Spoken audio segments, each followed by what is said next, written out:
इंदौर पहुंची राज्यसभा सांसद कविता पाटीदार ने राज्यसभा में महिला आरक्षण बिल को लेकर प्रधानमंत्री नरेंद्र मोदी को धन्यवाद देते हुए कहा कि यह बिल युग बदलने वाला बिल साबित होगा। तो वहीं भाजपा को छोड़कर जाने वालों को स्वयं का स्वार्थ होने की बात कही है। राज्यसभा सांसद कविता पाटीदार ने प्रधानमंत्री नरेंद्र मोदी को धन्यवाद दिया है। साथ ही महिला आरक्षण बिल को लेकर कहा कि जिस तरह से प्रधानमंत्री नरेंद्र मोदी महिलाओं को लेकर काम कर रहे हैं, यह काफी ऐतिहासिक फैसला है और यह फैसला युग बदलने वाला फैसला है। तो वहीं पूर्व मुख्यमंत्री कमलनाथ की 15 महीने की सरकार झूठ के बुलंदी पर थी और पूर्व मुख्यमंत्री कमलनाथ हमेशा भ्रम फैलाने का काम करते हैं, हमेशा झूठ बोलते हैं। जनता उन्हें समझ चुकी है कि वह कितना झूठ बोलते हैं। बीजेपी को छोड़कर जाने वाले कार्यकर्ताओं पर उन्होंने कहा कि उनका निजी फैसला है। ज्योतिरादित्य सिंधिया के गिरते ग्राफ को लेकर राज्यसभा सांसद कविता पाटीदार का कहना है कि यह हमारे कैबिनेट के मंत्री हैं और आप कैसे कह सकते हैं कि उनका ग्राफ गिर रहा है। बीजेपी को छोड़कर जाने वाले बीजेपी का यह संस्कार है कि वह हर कार्यकर्ताओं को सम्मान देती है। देखिए, ये युग बदलने वाला निर्णय है और मैं तो इतना जानती हूँ कि अगर संकल्प में सच्चाई हो तो वो सिद्धि तक ज़रूर पहुँचता है। माननीय प्रधानमंत्री जी ने इस देश के नेतृत्व में महिलाओं की भागीदारिता को सुनिश्चित किया है। पूरी आधी आबादी माननीय प्रधानमंत्री जी के प्रति कृतज्ञ है, उनको बहुत बहुत आभार व्यक्त करती हैं।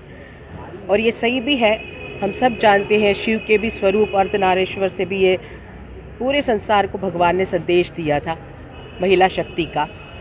माननीय प्रधानमंत्री जी ने वर्षों से लंबित उस बिल को, उस असंभव काम को संभव करके दिखाया है।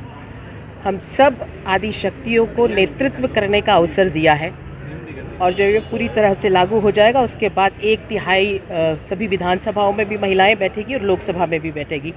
निश्चित ही ये युग परिवर्तन करने वाला ये निर्णय था और मुझे उम्मीद है कि पूरी आधी आबादी इससे काफ़ी, जो हम हमेशा नारी शक्ति की बात करते हैं, उसको अवसर देने की बात करते हैं, उसे सत्यता में तब्दील करने का काम माननीय प्रधानमंत्री जी ने किया। पूर्व मुख्यमंत्री कमलनाथ का भी इंदौर दौरा है, लगातार वो मध्य प्रदेश सरकार को घेरने का प्रयास कर रहे हैं। उनका क्या?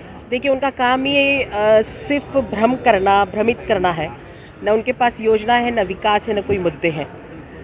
1.5 साल की जब सत्ता उन्होंने प्राप्त की थी, जब हम सब ने देखा था उनके कार्यकाल को, पिछली बार विधानसभा चुनाव में भी लोगों को झूठ बोलकर उन्होंने सत्ता प्राप्त की थी। सत्ता प्राप्त करने के बाद इस प्रदेश की जनता को बदहाली पर छोड़ दिया था।